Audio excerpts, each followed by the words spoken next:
Since my first cubing competition back over a year ago, I have improved so much to the point that my current PRs are pretty much unbeatable, but somehow I still manage to get a new one every single competition. So I want to test out, do I actually do better in competition? So what I'm going to be doing is I'm going to do an average of 5 as a practice average of 5, and then I'm going to do the average of 5 that you typically do in competition and see which average is better. And that will give us a conclusive result as to whether I do better in comp or at home. So the first event of the day was Pyraminx, so I did a Pyraminx practice average of 5, and it went pretty well. I got like a low 6 average, but let's see what happened in competition.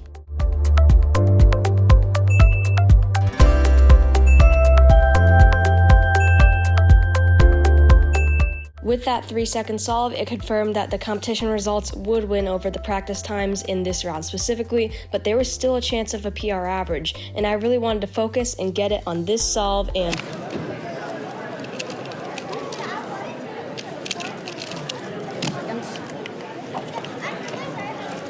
So Pyraminx round 1 is now done. I got a pretty solid average with a pretty solid single. It was just off PR by a little bit, but that is kind of my fault. I dropped the cube in the last solve. That doesn't help. So I don't really exactly know what the second round qualifications are, but I know that'll probably be enough to get into the next round. So maybe I'll get a second shot at this. And I think that proves that I'm better in competition for this event specifically because I got a 5 average, while in my practice average, I got a 6 average. So for Pyraminx, I do better in competition, which I think is true. I don't typically average sub 7 every single average at home, but I do pretty much in competition. For 3x3, it's going to be more interesting to see the results because I feel like these results in competition and at home are similar, so we'll see which one's better. So yes, indeed, the 3x3 solves in practice were pretty much the same as I get at home. Some good solves, some bad solves, some meh solves, but let's see what happened in competition. Oh, wait. Okay, let's not look at that. Or that. Hey, this one looks pretty okay. You ready? Okay. Can't even see this one. Okay. Is this gonna be a video or no? Probably. Is this one gonna be no?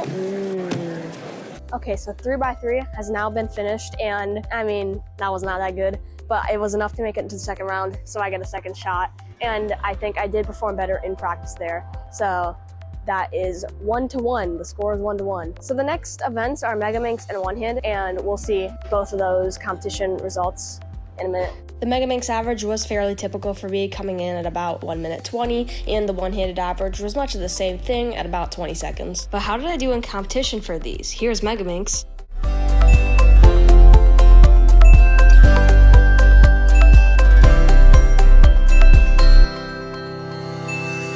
And here's one-handed.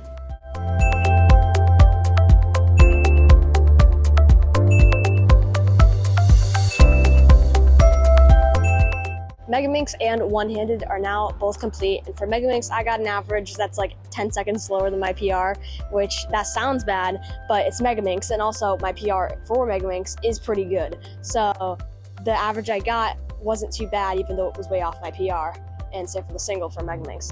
For one-handed, I knew this was one of the few events I could PR in, and I didn't PR, which that could be the difference between PRing and not PRing, like Pyraminx the other day. I could have PR'd, but I didn't. But we'll just have to see later. And next up is 3x3 Blindfolded, which I didn't even realize I was signed up for until today. So good luck on not DNFing.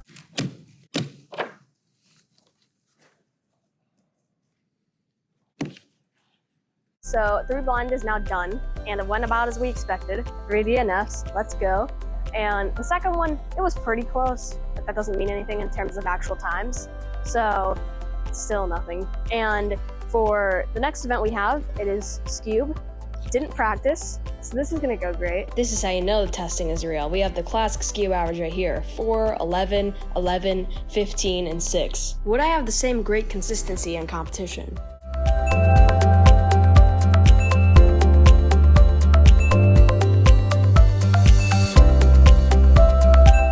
So Skewb is now done, and I got pretty solid times there, but I didn't get a PR, and that's kind of concerning. I've never gone into day 2 of a 2-day competition without a PR. That's a new concerning pattern that we might start to have here, but still, PRs are definitely possible. There's some second rounds to get through. There's some new events that I haven't done at this competition before, so we'll see how this goes. And the next event we're doing is 5x5. And 5x5 is a pretty fun event, but my PRs are pretty good, so we'll see what happens. On top of that, I was also getting very bad times in practice, leading to a 132 average, which is not good for me. So in competition, it didn't really look like PR was going to be possible, but then this happened.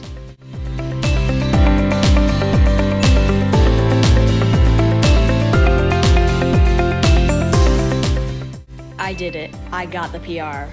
Then after a fairly uneventful Pyraminx round, it was already the end of the day. So 5x5 and Pyraminx are now done, and for 5x5, I finally got a PR, and I can sleep well tonight. The 120 average, very good for me, and there was a lot of pressure going into the 4th and 5th solve, because for the 4th solve, I didn't know completely if I got it, but the 5th solve secured it. I got the PR, and that's great. So for Pyraminx, it doesn't really matter. I got an okay result round 1, and I had no chance of making finals at all. This is a pretty big competition after all, like 300 people. I'll take the sub-7 average. I've got a lot of those, but those are the highlights from day 1. We'll see you tomorrow on day 2. And welcome back to this competition vlog, and we are on day 2. And today we have even more events than the first day, so this is gonna be a lot of fun. We'll see if we can get more PRs, but again, the most important thing, we'll test out the theory still. Currently, the competition results are up 6-2 on the practice times, but you never know. There's more events today than yesterday, so that could definitely change very quickly. But the first event of the day is Square 1. At Worlds, I improved my Square 1 PRs by a decent amount, so now they're pretty much unbeatable, but I still wanted to see if I could get some good times in competition.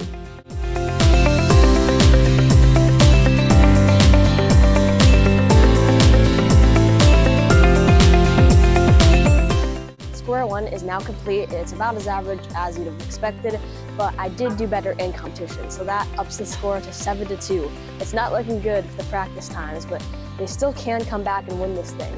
They just have to be very good at every other event.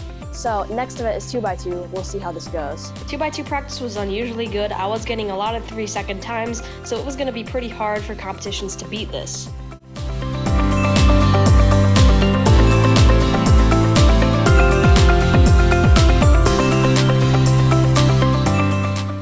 Okay, 2x2 is now done. I got a pretty solid average, and it's pretty consistent for me because 2x2 isn't always that consistent.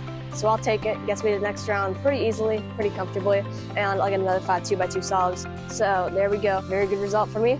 And next up is clock. We'll see how clock goes. I don't know. This one's kind of a coin toss. I haven't practiced clock, but I can still perform okay in clock. For my clocks, there's randomly some cracks in the casing. I don't know if that's a normal thing, but for every single clock I've gotten, which is 3, that's not that many, but it's still a decent amount. All 3 have had cracks in them. I don't really get it. Is this a normal thing? Comment and let me know. Now we'll just do clock.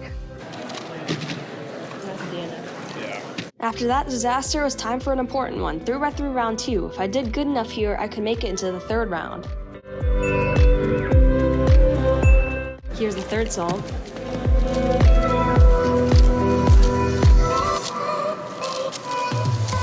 What just happened? What? How? I got that? That's crazy. Next was one-handed round 2, just a little fun extra 5 solves. We'll see what happens.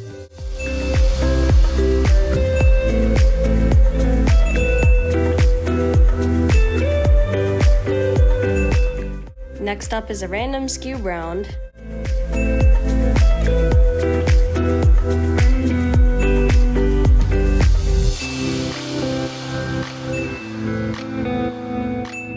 We have completed a lot of events since I last updated you, so there is a lot of stuff to go through here, but I'll go in order. So firstly, we had clock, which I don't want to talk about. Next, we had 3x3 second round. That was crazy. That might have been like one of the best rounds of 3x3 I've ever had.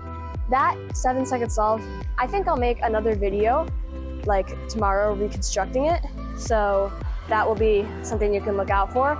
And as for the average, it barely made it into the 3rd round. So I'll be able to recap the 3rd round. I made it by 2 spots. For once, I don't miss it by 2 spots, I make it by 2 spots. That's such a good feeling. And next after that was one-handed finals, which I got a PR single. I didn't even realize it until I checked what my PR single was, but it was by like 0.02 anyway, so it wasn't that much of an improvement. But the average missed PR by a little bit, so that's not necessarily the best, but it's still sub 20, I'll take it. And as for Skewb, the first 2 scrambles were really good, and that's why I got my best times in the first 2 scrambles. I rely so much on luck for Skewb, but I think a lot of people do. And the average was like a 7 average.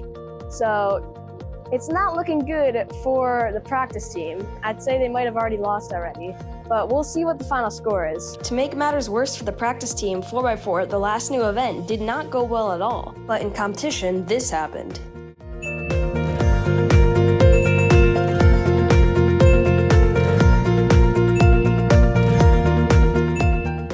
2x2 round 2, group 2, let's go! Ready?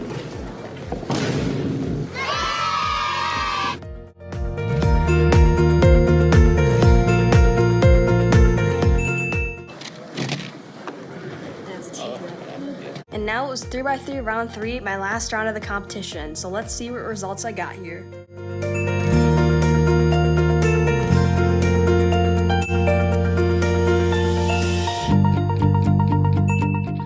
So we have just finished the rest of the events after lunch, and we started with 4x4, which got a pretty decent average in with a PR single as well. It wasn't quite sub 40, but it was pretty close, and I'll take it. After that, we had 2x2, round 2, and I was also in group 2, so that was epic. I wasn't at station 2 though, so should have done that, and also solved to 2.222. Anyways, I got a pretty good average. It was more varied than the first round, but it was a pretty similar average to the first round. And I got a PR single, just because I won with the solve minus the last move. After that, we had clock, which we're not gonna talk about again. And then we had 3x3, which it was just the 9-second solve, and that was pretty much it for that round. But this has been the competition, and we now know that I do better in competition. So that is proof. You know, the testing might not be the best way to test it, but I do better in competition according to this way of testing. And even if we switched it up a little bit, I think the competition results still would have won because they had a big lead. And that is the testing complete and competition complete. So we'll see you in our next video.